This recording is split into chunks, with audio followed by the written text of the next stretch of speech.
তো চলো, সুজি বানানোর জন্য প্রথমেই হাঁড়িটা গরম করে নিয়েছি। তারপর এর মধ্যে দিয়ে দিলাম ঘি।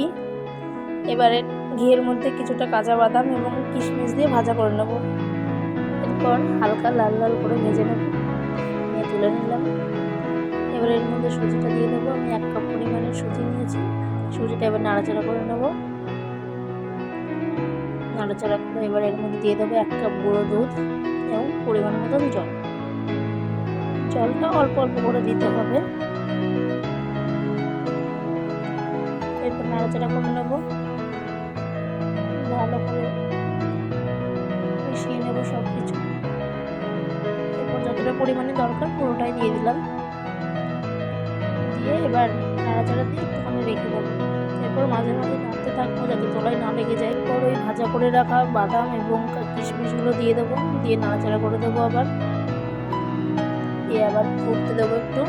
তারপর দিয়ে দেবো 1 কাপ চিনি। আবার একটু নাড়াচাড়া করে নেব।